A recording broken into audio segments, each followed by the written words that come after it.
Assalamualaikum warahmatullahi wabarakatuh. Selamat datang lagi sahabat di channel One Opini dimanapun Anda berada saat ini. Pada video kali ini informasi yang sangat penting terkait tentang Bapak Jokowi dan Bapak Prabowo Subianto. Nah, ada senior jurnalis di salah satu podcastnya membocorkan sedikit mengenai Bapak Jokowi dengan Bapak Prabowo, yang dimana kita lihat mereka berdua semakin mesra ya. Dan senior jurnalis ini juga pasti sangat dekat dengan Bapak Jokowi. Kalau sudah dekat, pasti sudah mengetahui bagaimana sikap dan langkah Bapak Jokowi ketika ada benturan di luar. Nah, kemudian senior jurnalis ini juga menjelaskan mengapa para pembenci Bapak Jokowi dan Bapak Prabowo itu sulit membentur kiri kanankan, sulit menjauhkan antara Bapak Prabowo dengan Bapak Jokowi.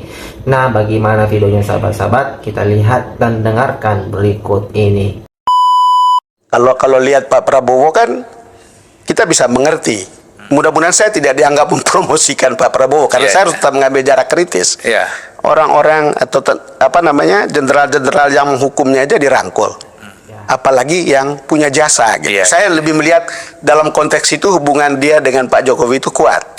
Gitu. Oh, teman-teman, Pak SBY kurang apa? Pak Wiranto kurang apa? Pak Agum kurang apa? Semua bisa. Pak Hendro. Iya, Pak Hendro. Semua bisa dirangkul.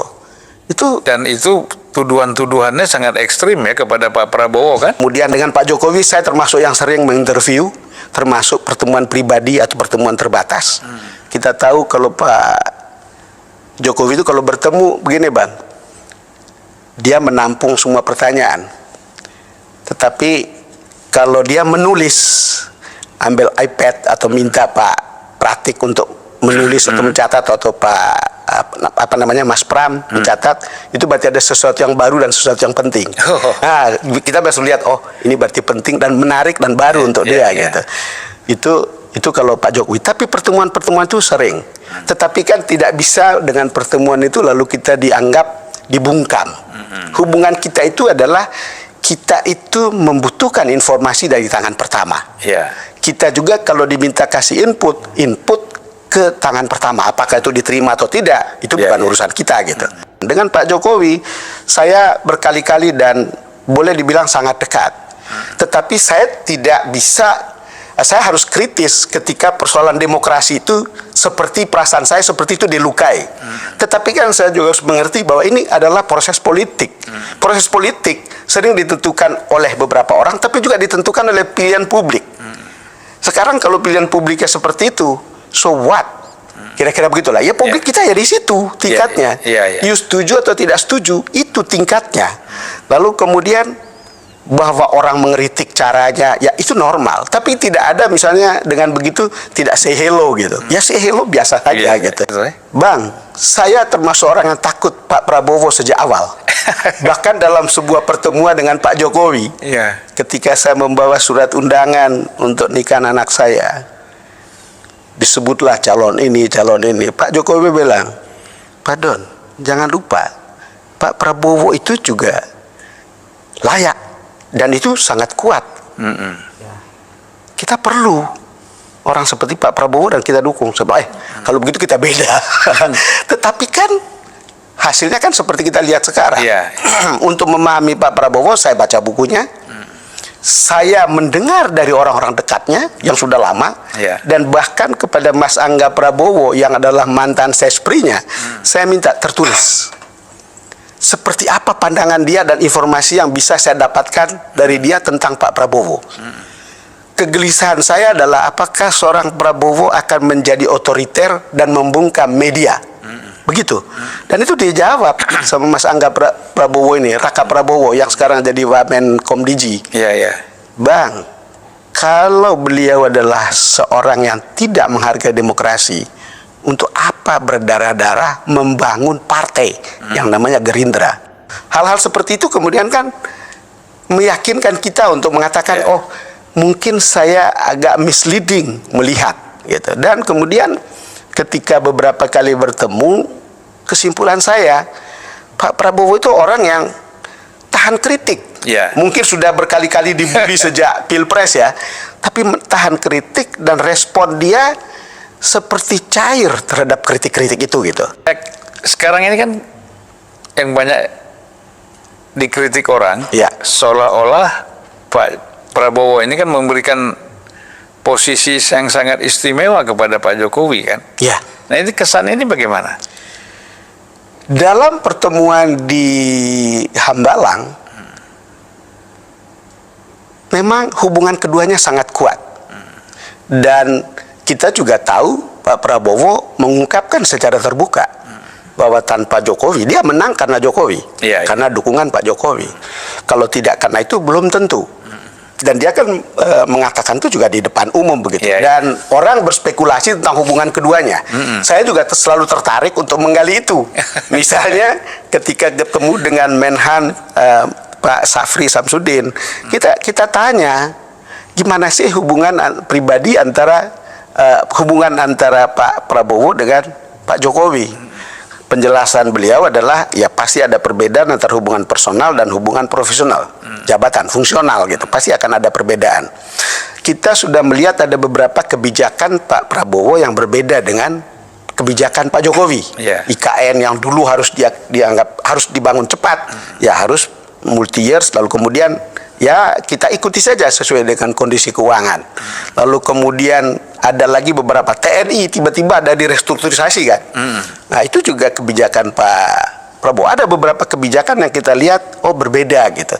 Tetapi ketika kita tanya itu hubungan mereka baik dan kuat. Saya tidak tahu apa yang akan membuat hubungan itu misalnya renggang gitu. Tapi kan Bang Zulfan lebih tahu dari saya lah kalau soal hubungan politik kan. Jadi bisa tiba-tiba jadi kawan, bisa tiba-tiba jadi lawan kan. Sama seperti Pak Prabowo dulu kita tidak pernah berpikir bahwa akan dirangkul sama Pak Jokowi. Gitu. Ya mungkin orang memahami ya bahwa dengan berjalan bersama-sama walaupun pernah berbeda, tapi itu kan menjadi lebih kuat ya, solid ya. Apalagi untuk bicara kepentingan bangsa dan negara. Bang Zulfan, nggak kebayang kalau Pak Prabowo ada di luar lalu kemudian kita mengalami COVID 2 tahun.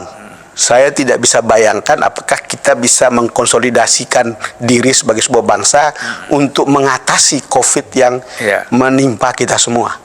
Jadi ya ada poin-poin plus yang kemudian kita lihat, oh politik itu memang begini gitu. Jadi sampai pada tingkat tertentu orang harus punya kesadaran mana untuk kepentingan bangsa, mana untuk kepentingan pribadi, di mana saat saya harus menekan ego dan juga mungkin memikul rasa malu, tapi saya bergabung gitu. Itu kan hal-hal yang kita lihat, ya mungkin ada ejekan, ada bullying, tetapi for some extent kita harus tahu, oh ya politisi kita begini, ada baiknya. Baru kita ingat founding fathers kita kan, bagaimana Piagam Jakarta, bagaimana mereka kemudian menyepakati sesuatu yang pada saat itu yang kemudian membuat kita seperti sekarang. Itu oh begini, kita kemudian pikir so great punya orang-orang seperti ini dalam sejarah kita. Lepas dari segala kekurangannya, kita harus tahu bahwa ada hal yang besar yang kita alami dan kita nikmati karena para founding fathers atau para pemimpin politik kita lepas dari berbagai kritik, lepas dari berbagai kesalahan, tapi orang harus lihat dengan sadar hal-hal seperti ini. Ya memang kan kadang-kadang orang pada level menengah ke bawah itu kan merasa dikorbankan, kan gitu. So, orang yang bermusuhan tiba-tiba bisa menjadi teman di atas. Ya kan? Wah, kok kita ditinggalkan, kita dikorbankan. Sebenarnya kalau bisa mereka bisa berpikir secara rasional, sehat bahwa ada kepentingan yang lebih besar yang harus diambil. Nah, oleh karena itu kan kalau kita lihat tahun 2019 ketika demo besar-besaran di depan MK sampai ada pembakaran halte bis semua. Begitu Pak Prabowo dengan Pak Jokowi bisa di dalam kereta berjalan bersama-sama, itu kan selesai. Itu betul. Karena efeknya bisa lebih bahaya kan kalau ini dipelihara, konflik ini dipelihara. Di Hambalang Pak Prabowo juga mengatakan itu. Saya tidak bisa menyampaikan isinya karena off the record. Tetapi bagaimana pergolakan untuk dia bisa terima bersatu dengan Pak Jokowi. Ya. Dan bagaimana dia harus menerima kenyataan bisa dimarahi sama kader-kadernya. Ya, bukan ada ibu-ibu maki-maki. Iya. Jadi hal-hal seperti itu saya kadang-kadang pikir untuk orang seperti kita yang bukan politisi terasa itu kayak out of imagination. Iya. Tetapi kita tahu hasilnya seperti apa kemudian. Iya. Post factum kemudian kita lihat, oh ada ya gunanya gitu. Itu bayangan saya yang paling dekat itu adalah seperti apa kita bangsa ini ketika misalnya COVID kalau tidak terkonsolidasi dengan baik pada waktu itu. Dan pola-pola pekerjaan seperti itu memang sudah biasa dilakukan manajemen TNI ya. Iya. Nah, sudah gampang digerakkan karena strukturnya sudah ada, orangnya ada. Ya. Tinggal amunisinya ada nggak? Tinggal jalan aja. Kalau lihat Pak Prabowo kan kita bisa mengerti. Mudah-mudahan saya tidak dianggap mempromosikan Pak Prabowo karena saya harus tetap mengambil jarak kritis. Orang-orang atau jenderal-jenderal yang menghukumnya aja dirangkul.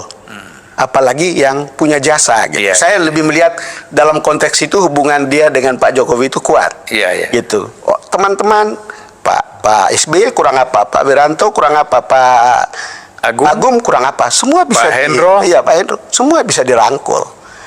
Dan itu tuduhan-tuduhannya sangat ekstrim ya kepada Pak Prabowo kan? Kalau kita baca berita tahun 98, Bang, kita agak meriang membacanya dan kita ikuti peristiwa itu. Kita pikir ini seperti wah, ini kayak setengah kiamat gitu. Tetapi bisa selesai seperti sekarang, Bang.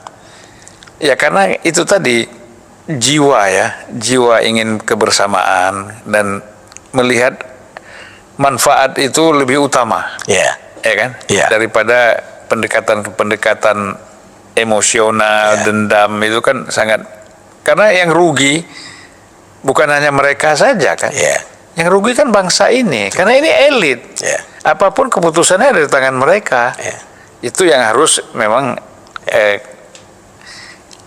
masyarakat itu, publik itu harus memahami itu.